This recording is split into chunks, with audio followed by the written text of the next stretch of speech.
Welcome back. We've got a really fascinating mission for today's deep dive. Yeah, we really do. I'm looking at a massive stack of notes right now, detailing the deep lore, the character dynamics, and, the historical context of the classic Chinese epic fantasy, Investiture of the Gods. Right, which is also known as Feng Shen Yanye. It's just a massive piece of literature. Oh, absolutely. I mean, this is a sprawling mythological masterpiece. It's filled with hundreds of gods, demons, magical artifacts, and just these reality-shattering battles. Yeah, the scale is unbelievable. But we're not focusing on the heavy hitters today, are we?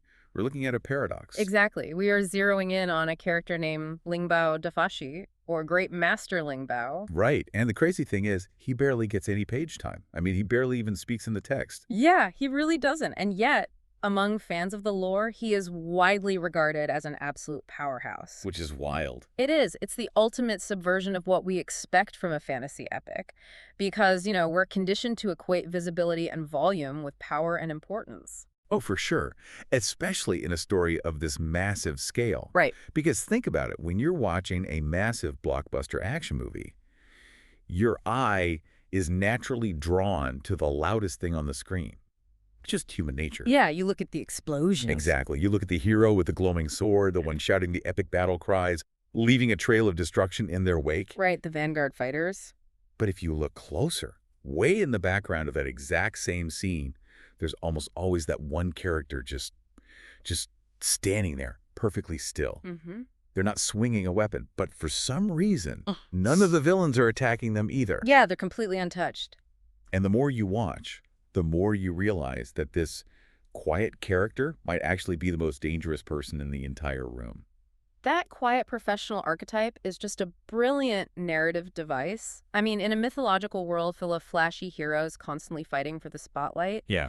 the one person who absolutely doesn't feel the need to show off immediately becomes deeply intriguing to the audience. Okay, let's unpack this. Because to me, Lingbao Dafashi is like the bassist in a legendary rock band. Oh, that's a great way to put it. Right. Think about that dynamic. Hmm. The lead singer is the one on the magazine covers. Right. The lead guitarist is doing the wild solos and smashing their instruments. Mm-hmm. But the bassist is the secret musical genius, standing in the back, holding the rhythm together. They're making sure the entire operation doesn't fall apart. Yeah, exactly. And the real music nerds know that without the bassist, there is no band. That analogy actually captures a deeper truth about the structure of his faction. But let's push it a bit further to really understand his role here. Okay, let's do it. To understand Lingbao Dafashi as the bassist of this world, we have to look at the organization he belongs to, which is the Chan sect. Right, the main faction. Right. In Investiture of the Gods, the ultimate authority of the Chan sect is a supreme being named Yuanshi Tianzun. So he's basically the CEO. Exactly. Think of him as the CEO, the absolute top of the pyramid. And directly beneath him is his core C-suite. The board of directors. Yes. It's an elite inner circle known as the 12 Golden Immortals. And just to be clear, for anyone who hasn't read the epic, this isn't like a club you just casually walk into. Yeah. This is the absolute peak of the mountain, right? Precisely. These are the core disciples. We're talking about legendary figures in the lore like Guang Chengzi. Oh, yeah. The heavy hitter. Right. He's essentially the sect's premier vanguard fighter.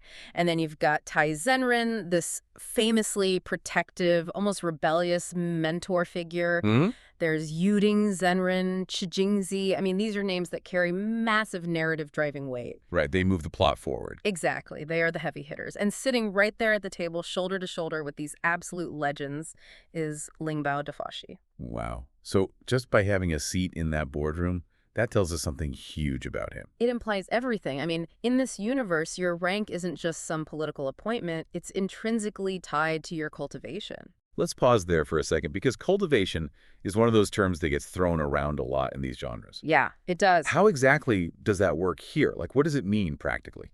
Good point. Cultivation is essentially a character's level of spiritual and magical development, but it's much more tangible than just learning magic spells from a book. Right. It's the accumulation of cosmic understanding, literal energy, and years, often thousands of years of spiritual discipline. Thousands of years. Wow. Yeah. So to be recognized as one of the 12 Golden Immortals means Lingbao Dafashi possesses profound cultivation, immense magical reserves, and extreme seniority. And trust, right? Yes, most importantly, the absolute unwavering trust of Yuanshi Tianzun himself. You just don't fake your way into that seat.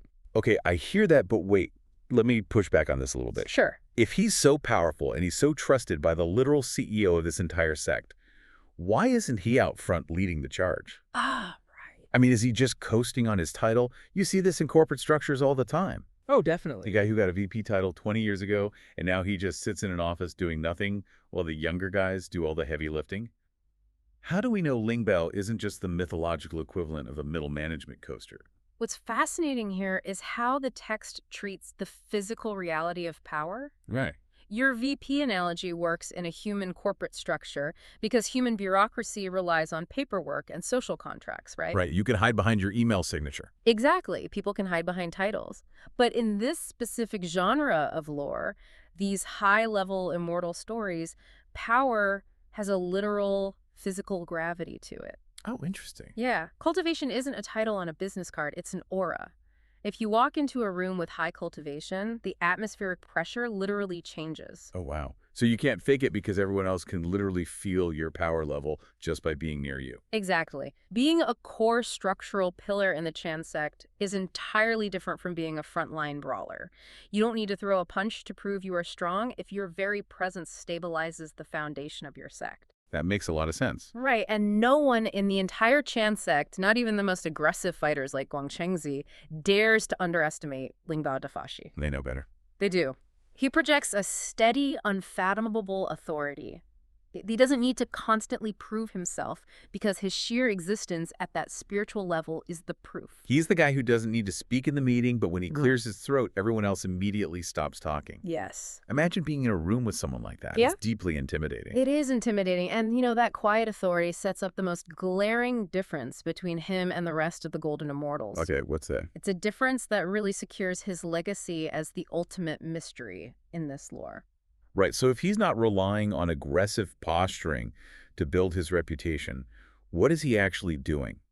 Because when we look at the rest of the C-suite, they're largely defined by the people they manage. They all have these famous protégés, right? These star disciples who go out and actually fight the battles.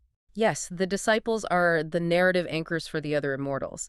We mentioned Taiyi Zhenren earlier. Right. He is deeply famous in the lore because he trained Yang Jian, who is a massively popular three-eyed warrior god. Oh, everyone knows Yang Jia. Exactly. And Taiyi Zhenren is legendary because he's the master of Nessa. The kid with the fire wheels. Right. The hot-headed, lotus-born fighter who is practically the poster child for the chaos in this story. Yeah, he causes so much trouble. He does. And Shijingzi has Yin Hong, Julia's son has Tuxing's son. These students are the ones out there in the trenches. Right. They're driving the action, taking the hits, and by extension, bringing immense glory back to their masters. They are the glowing swords of the story, like we talked about earlier. Yes, exactly. But then you get to Lingbao Dafashi.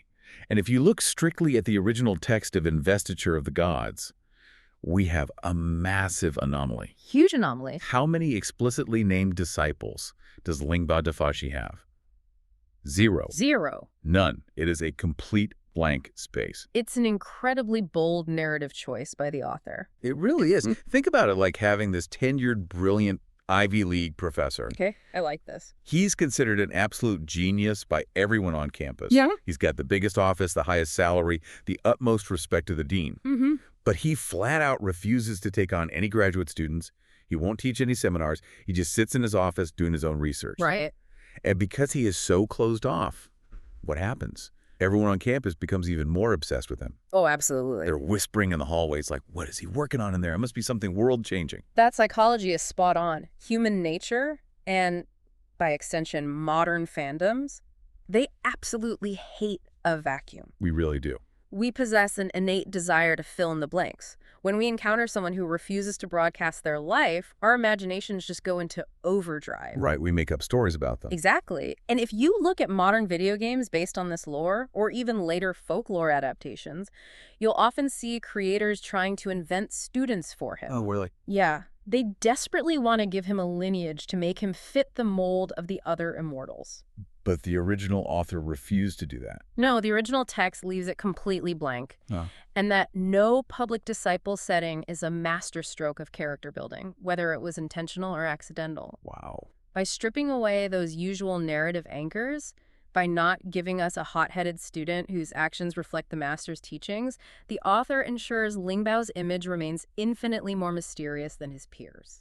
Because we have nothing to judge him by. Exactly. We can't judge him by the successes or failures of his students, so we're left staring into the abyss of his own quiet reputation. Which naturally leads to the big question. If he doesn't have aggressive students fighting in his name to bring glory to his house, what happens when the rubber meets the road? Ah, the war. Right. When diplomacy completely fails and the Chan sect goes to war, where is he? Because things do escalate in this story, massively. They absolutely do. The conflict and investiture of the gods eventually reaches an apocalyptic scale. Yeah, it's crazy. The rival faction is led by a supreme being named Tongtian Juzi. Who is essentially the rival CEO of this universe. Exactly.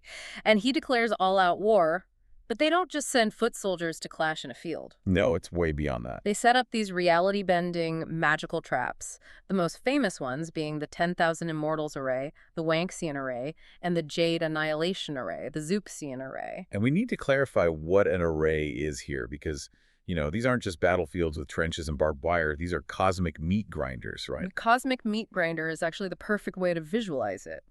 Think of a magical array not as a physical location, but as an active, hostile atmospheric pressure. Okay, an atmospheric pressure. Yeah. When Tongtian Jiaozu sets up the Jade Annihilation array, he is fundamentally rewriting the rules of physics and magic in that specific zone. Wow. It's a sphere of absolute spiritual destruction designed to dissolve an immortal's cultivation layer by layer. So to break these arrays, the Chan sect couldn't just send their frontline brawlers to punch their way through. Impossible. You can't punch atmospheric pressure. It required an all-hands-on-deck existential crisis response. Right. The Chan sect even had to team up with the Western sect just to survive it. And when the call went out, Lingbao Dafashi didn't stay in his office. Just showed up. He was right there in the trenches, walking into these arrays alongside the rest of the 12 Golden Immortals. He was in the mud with everyone else. Mm-hmm. But he didn't get the solo highlight reel combat moments, right? No, he didn't. Like Guangchengzi gets these massive cinematic moments where he's throwing legendary artifacts and physically crushing enemies. Lingbao doesn't get that. Sure. He's actually very similar to another character in the lore, Yuanshi Tianzun. Both of them have incredibly high settings in terms of their power levels, but very low screen time during the actual fighting. Yes, they function as structural load bearers in those battles, rather than the flashy vanguard. Load bearers, I like that. Yeah, their presence stabilizes their own side's magic against the immense pressure of the enemy's array. Here's where it gets really interesting. If he's just part of a massive group fighting inside these CGI-level magical arrays, how do we know he isn't just surviving by hiding behind Guangchengzi? Okay, I see. Like, how do we know he isn't just ducking when the magic spells fly and letting the other Golden Immortals take all the hits? I see where you're going with that. And, it's a fair question if you're thinking about this, like a conventional physical battle where you can hide behind a shield wall. Right, like standard medieval combat. But remember how we defined arrays a moment ago? You do not survive traps set by a supreme being like Tongtian Jiaozu by hiding. Oh, because it's atmospheric. Yes. These arrays attack your very soul, your cultivation base, your spiritual essence. There is no physical rock to hide behind. Oh, I see. So it's less like dodging bullets and more like walking into a nuclear reactor core. Perfect analogy. You can't just stand behind someone else to avoid the radiation. The environment itself is trying to unmake you. Exactly. The pressure is omnipresent. The magic is in the air, in the ground, in the very fabric of the space. Wow. Merely walking into that level of spiritual warfare and walking out alive proves his top-tier combat strength and his incredibly deep magical reserves. Just surviving is the flex. Yes. The fact that he entered the 10,000 Immortals array, weathered the absolute peak of cosmic destruction, and emerged intact alongside the flashier heroes? Yeah? Well, that is all the proof the lore needs to establish his power. You don't need a highlight reel if your resume is literally survive the apocalypse. Okay, that makes total sense. Yeah. His survival is the ultimate flex. But there is one more piece to this puzzle that we really need to dig into. Oh, the name. Yes, and it's something that happens before he even steps onto the battlefield. It's about the psychology of his name. Right. Because we know his actions are subtle, we know he's quiet. Yeah. But the second his name is spoken in this universe, it commands immediate respect. That's a crucial layer. I mean, nomenclature in mythological storytelling is never accidental. Authors use names to signal weight in history. Right, so let's look at the name Lingbao. In Taoist culture, the absolute highest deities, the pinnacle of the pantheon, the creators of reality, are known as the three pure ones. And those three are Yuanshi Tianzun, Lingbao Tianzun, and Taiyi Zhenren. So just the word Lingbao carries the ultimate top-tier immortal vibe. It's a sacred word. It is. But it's vital to jump in here and clarify a very common misconception that trips up a lot of readers and even seasoned fans. Oh, definitely. The character Lingbao Dafashi in the novel Investiture of the Gods is not the actual literal Taoist deity Lingbao Tianzun. They are not the same guy. Correct. They cannot be mixed up. The novel draws heavily on Taoist concepts and names to build its world, but it constructs its own fictionalized mythological hierarchy. Right, it's a fantasy novel. Exactly. Right. Lingbao Tianzun is a supreme foundational deity of actual Taoism. Lingbao Dafashi is a disciple within the fictionalized Chan sect of the novel. So what does this all mean? If they're different people, why give the quiet guy such a massively important name? To me, it's like a rookie basketball player coming into the league, and his legal birth name is Michael Jordan Smith. That is hilarious. Right. Even if everyone knows he's a completely different person, and even if he never says a single word, just walking onto the court and hearing the announcer say that name, it carries this intimidating, heavy legacy. It really does. You instantly expect greatness from him just because of the syllables in his name. That's a fantastic comparison. If we connect this to the bigger picture, giving him that specific name is a masterclass in narrative efficiency by the author. Narrative efficiency, okay. Think about the logistical nightmare of writing Investiture of the Gods. The author had to manage hundreds of characters, massive sprawling battles, intricate political alliances, and overlapping magical rules. It's a beast of a book. It is. He simply didn't have the page count to give every single one of the 12 Golden Immortals a massive multi-chapter backstory and a flashy character arc. Right. The book is already massive. You can't spend 50 pages on every single boardroom member. Exactly. So how do you instantly signal to the reader that this quiet background character absolutely belongs in the upper echelon of power? You give him the name. You use high-level mythological nomenclature. By naming him Lingbao Dafashi, the author injects him with instant, undeniable gravitas. Wow. It allows the name to do the heavy lifting that dialogue or action sequences normally would. The reader subconsciously associates him with the supreme heights of the Taoist pantheon, even if they intellectually know he's a different character. It's basically a storytelling cheat code. It really is. You give him a heavyweight name, you give him absolutely no disciples, so he stays deeply mysterious, Right. and you have him casually survive a nuclear-level spiritual apocalypse without breaking a sweat. And through those three very efficient choices, you end up with a character who is perfectly balanced. Yeah. He's steady, low-key, deep, and completely unfathomable. He represents the old-school great immortal archetype. Right, the real deal. He doesn't need flashy spells. He doesn't need a loud, rebellious disciple running around causing trouble. And he certainly doesn't need a PR team to prove he belongs in the Chan sect's inner circle. You know, it's honestly kind of refreshing. Yeah. Especially for you, listening to this right now. Oh, absolutely. Think about the world we live in today. We're in an era of constant self-promotion, endless social media updates, and profound information overload. Yes. Everyone at work, online, everywhere, is shouting to prove they are important, to prove they're doing things. The loudest voices get the most attention, but it's deeply exhausting. It is exhausting, and I think that's why characters like Lingbao Dafashi resonate so powerfully when we dig into these ancient texts. They remind us that there is an immense grounding power in being the quietest person in the room, yet knowing your foundation is so undeniably strong that your presence speaks for itself. I love that. True capability doesn't always need to announce itself. Sometimes the most powerful thing you can do is simply hold your ground when the arrays of life are trying to unmake everything around you. Hold your ground and let the loud guys tire themselves out. Ah! That is so good. So we started this deep dive talking about that quiet character in the background of the blockbuster action movie. Right. The bassist keeping the rhythm while the guitarist smashes his instrument. Lingbao Dafashi is exactly that. He is the blank space that holds the golden frame of the Chan sect together. He is the negative space that defines the picture. Without him, the hierarchy doesn't hold its shape.